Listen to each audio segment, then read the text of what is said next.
Hello and welcome back. This is The Lost Adventure, and today we're going to be going over X12, Skarda's Mirror. Written by Aaron Allston and produced back in 1987, this adventure is designed for 46 players of levels 5 through 8. It features baboons, alternate planes, squatters' rights, kidnapped heroes, sturges, an assassination attempt, evil wizards, human bad guys, a mirror fiend, and possibly a magical mirror. Now, the book itself is actually split into about 5 different chapters or episodes. It includes an appendix for non-player characters and what to do when things go wrong. There's also multiple maps in the book. I have the DM's Guild version.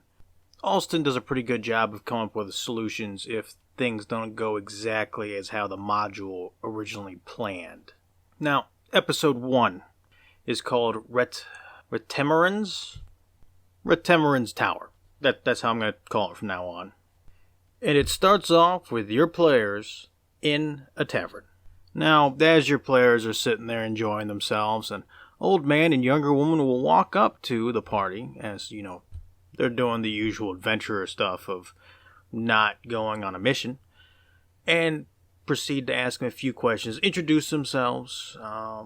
The old man will actually call the players by name, letting the player, like the actual players, know that he is knowledgeable of their existence and their exploits. Eventually, he'll get to the point of why he's talking to you. He asks the players if they recognize the name Retameron. Whether or not they say yes or no doesn't really matter, but Retameron is actually this man's son. Now, back in the day, Retameron figured out that one of the local wizards was actually this bad guy named Skarda. Now, Skarda had been pretending to be a good guy, but in actuality, he was raiding other villages and pretty much enslaving the local population. And as the local authorities tried to figure out where they went, they'd follow the trail, and the trail would just disappear. Now, Retameron, being the good guy that he was, brought his retinue along, and a fight began. And suffice to say, at the end of it, Skarda lost. Now, Skarda's body was never recovered. However, Retameron did get a hold of the mirror that Skarda had, and was warned that it was dangerous. Now, a few years has gone by, I think it's 3, and Retameron has this mirror in his castle, which he thinks is the safest place to put it. By castle, I mean his tower, thus the name of the episode, Retameron's Tower. Eventually, mistakes are made, and the mirror becomes uncovered, and this magical, mirror demon fiend thing comes out of it, and a fight ensues. Retameron disappears into the mirror, and the guards and his girlfriend/wife/partner ends up being able to defeat this mirror creature. Now, this lady, her name is Halia, is a wizard, and she sits there and gathers the rest of Retameron's troops. And they bring the mirror into the main hall, and as they prepare to, go into the mirror, thinking it's like a magical mirror, which you can go inside and pull people out, they can't figure out how it works. And then another monster comes out, Halia disappears, and then the creature ends up slaughtering most of the troops in the castle. Few escape. They eventually make contact with the old man, who then pleads the local authorities to try and stop things from progressing any further. The local authorities send a few groups of armed soldiers in there. They don't come back. And now it has come to the players. The old man has decided to seek the help of adventurers to stop this problem before it spreads any further. And to entice the players, he will offer a reward of 2,000 gold pieces along with a +2 magical sword. Up front, he's willing to part with either the gold or the sword as an advance payment.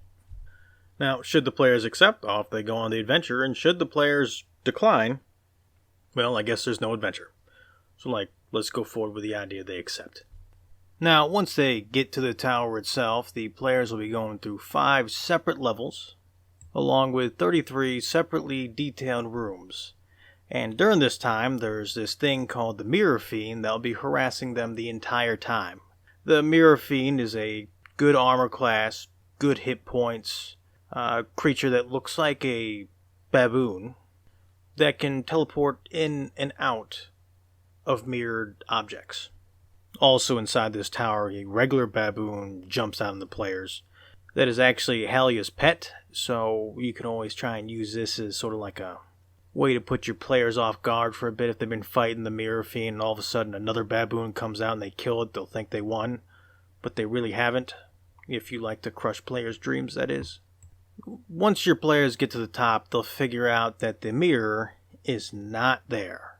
Skarda, after defeating the last group of soldiers who came in, decided that keeping the mirror in the tower was not a good idea.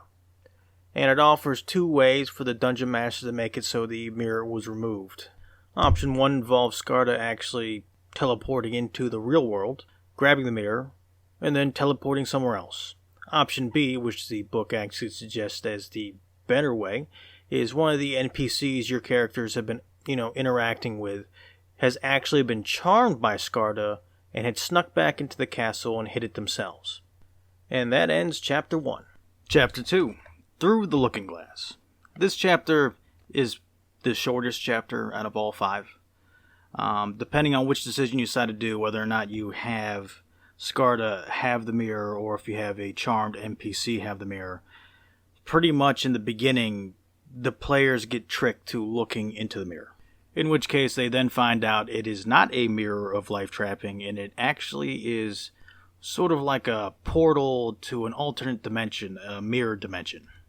Now, as the players are transported to this dimension, they'll end up landing on this platform.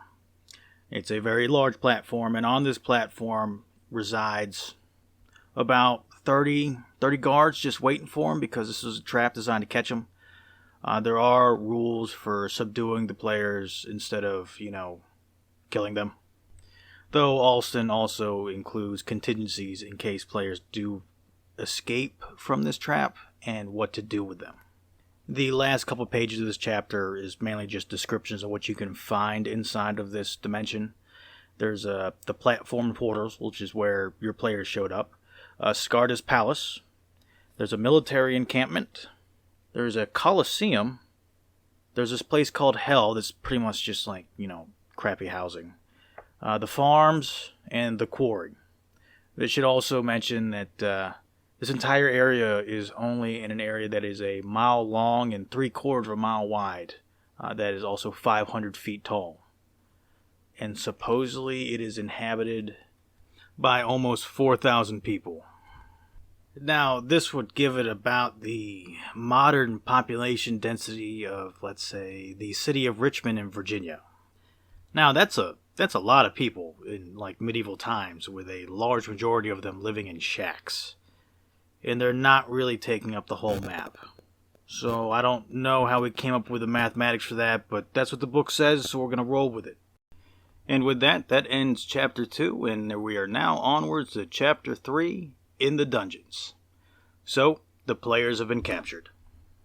Whether they got knocked out by the guards at the platform at the beginning of Chapter 2, or if they surrendered, they will end up having almost none of their equipment. And they'll be placed into 2 separate cells. And these cells do not have open bars. They are the sort that has the solid wooden door with the one faceplate that slides back and forth. Each cell will only hold up to 3 players. Now, once they're deposited in there, the jailer will look at them and says something doesn't seem right, and he'll disappear for a second, come back with a bucket, and dump on them a bucket of sewage and fish heads. Then announces to them all that they now belong down here, and leaves. Now, while the players mull their fate, the players in one of the cells will figure out that there's a small little eye hole in their wall.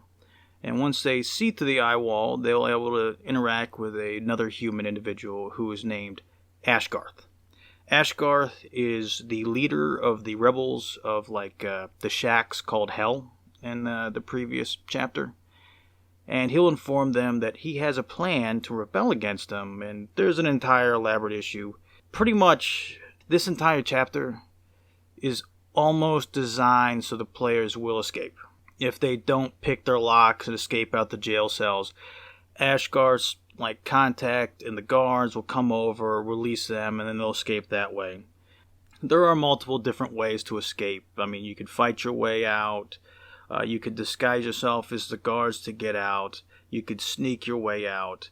And all of these have their own separate complications that Allston's included inside the book. I mean, I got to give Allston credit. He's done a lot with coming up with plans in case the players don't do the thing you expected them to do. I mean, beyond digging a hole in your cell with a spoon, he's covered almost all the bases. There is choices on how to get out. You can go out to the front doors, which is a bad plan. Or the players could escape out the back doors, which is a whole lot easier and probably safer. While they're actually making this escape attempt, Ashgarth will be able to inform the players that Retameron and Halia are also being kept down here in the dungeons, and the players will be able to save them. He's included a few ways to mess with the players in here too. He's got things like sharp-eyed guards, or they get the wonderful encounter of running into the lead executioner of the castle. He's actually a pretty tough dude. Would be interesting to see that fight go out. And the players will be able to figure out where all their equipment is if they decide to risk going to that cell to re-equip themselves. Now, once the players escape the dungeons, that'll end Chapter 3 and we'll be onwards to Chapter 4, The Rebels. Now, Ashgarth leads them out of the dungeons and takes them into the shanty town called Hell. And there he'll introduce them to Zira. Zira, if she wasn't introduced in the last chapter as the guard that helps him escape, she actually shows up at this point, and she's actually a member of Skarda's royal guard. And she also knows the password to make the mirror open and close so they can escape. And pretty much once Ashgarth introduces you to Zira, he then looks at you and says, "Okay, how do you think we should lead this rebellion?" I don't think I went over it, but part of the deal for escaping from the dungeons with Ashgarth leading you is that you would help him with his rebellion. So the problem is, in this entire plane of existence, is there's about 3,000 slaves that Skarda's captured. And he uses these slaves to work in the quarry to help make all the stone structures that are here. He uses them to work the farm so it can, create its own sustenance so it doesn't have to keep on raiding on the outside world. And he uses these 3,000 slaves to pretty much feed and clothe his army of about 500 soldiers. Around there. Now, most of the slaves are completely, they've grown weak, they're run down, they're afraid to do anything. However, Ashgarth over here, he's been able to scrounge away enough food, equipment, and weapons to arm about 100 fighters. Level 1 fighters, but fighters nonetheless. He originally told you the only idea of a plan that he has is he wants to be able to lead these 100 fighters into a quick victory in the beginning in order to incite the other, 2,900 slaves to an open revolt. Right now, the others are way too scared. And now, he doesn't have any plan at all, and he puts it all on the players. The book doesn't go into real detail about what the current status or positions of each one of the members of the guard. However, it does say that most of the soldiers are actually near the platform where the mirror comes out at, along with a few are currently guarding the palace, not that much. And this is all actually due to the fact that Skarda has his own plan going on at the same time the players are doing their thing. He is actually planning on overthrowing the ruler of whatever current setting you're having by sneaking into the palace, castle, hunting lodge of that ruler, and bringing his mirror with him, and then opening the mirror inside that palace and having his army rush through there. So most of his army is currently formed up at the platform to rush through the gate. It's a pretty good plan, but the players are about to ruin the entire thing. The players should start off with going to the military encampment first, burning that down and taking it out, and then should head to the platform to take on the massive army. Oh, and the players will be assisted in, inciting the revolt a little bit easier, because while this is happening, the entire plane of, this mirror plane has started to fall apart and is starting to flood and have earthquakes because Skarda really shouldn't have been digging into it to gather some rocks. That really messed things up. So your players will be able to motivate the population to help rush the gate with the 100 fighters. Now, this battle should culminate in the players rushing the platform in the middle of this epic battle. And rushing towards the mirror, they see the other troops rushing through. And once the players cross that barrier into where the soldiers are rushing into the mirror, that will end Chapter 4, and we will now begin Chapter 5, Royal Chaos. The last and final chapter. This part starts off with the players showing up behind an entire group of Skarda's troops, and Skarda himself noticing the players and instantly teleporting out because he knows something's wrong. There should be one soldier per player that turns around and sees that the players have showed up and attack them. In the book, it says this is merely a delaying action. And then from there, after the players are able to defeat these soldiers, they'll be going through this entire hunting lodge that the Duke or King or whatever leader of whatever country you're deciding to run this in is currently staying at. Allston sets up the basic skeleton of each one of the rooms. However, the number of enemies, he pretty much leaves it up to the DM to decide. The players are supposed to have enough time to run through this hunting lodge, save a bunch of kids, fight off the rest of the invaders with what's left of the Royal Guard, save the Duke's hunting buddies, and also have the final face-off against Skarda himself at the end. After the players have defeated the invaders and saved the Duke, says that Skarda will end up reappearing in front of them from at least 50 feet away, and he's obviously angry that his entire plan hasn't worked. And a battle ensues between the players and Skarda, along with Skarda's elite guard who's also with him. It doesn't give an exact number of how many elite guards are with him, it just says there should be an equivalent amount of NPC levels to player levels. It's pretty much designed so that the players will be able to defeat Skarda, but it should be an epic finale battle. It even says to, maybe smudge the rolls a little bit if Skarda's kind of knocked out in the beginning by some player shenanigans. But this should be an epic battle for the players. This is the finale, the end. This is the exciting part of the entire thing. Everything they worked for the entire time, this is it. And at the end of this, they'll be able to see that the rest of the inhabitants of the Mirror Realm are actually able to escape because the Mirror Realm ends up collapsing in on itself. There's an entire award ceremony from the Duke. They'll be able to get royal decrees in their names. This entire book is set up to pretty much make the players into heroes. Let them have the hero experience. They'll be able to meet the leader of the local realm. They'll be able to, gain royal favors. They'll be known as heroes for saving all the escaped slaves from the Mirror Realm. They will have saved a couple of known heroes. It's got all the stuff you need to make your players actually feel like they did something. I feel that Allston did a pretty good job with designing this entire module. And with that, I'm going to go ahead and start rating this thing. For the adventure rating, I'm going to go ahead and give this a 4 out of 5.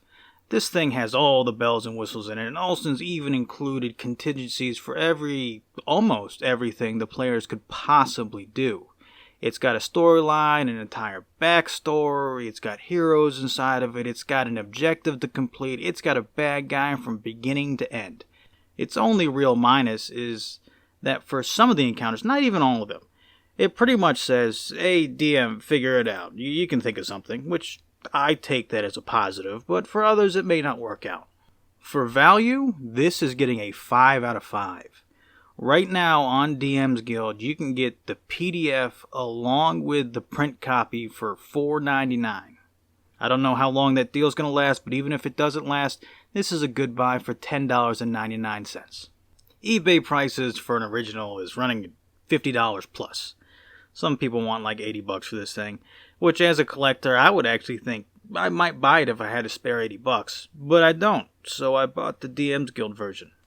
Deadliness factor, this is only getting a 2 out of 5. It's not really that deadly, and Allston gives ways for every single time the players mess up that you can save them as the DM. This is not really going to be the sort of adventure where the players end up going to get murdered every single time they make the wrong turn. I like those adventures, but this is not one of them. But this adventure is still good. Maybe use this adventure, after you've murdered 5 entire parties already, so this way the players can feel a little bit better about succeeding and being heroes. Just an idea. And with that, that's going to end today's review. I hope this helps somebody out there, and I'll see you guys next time. Bye.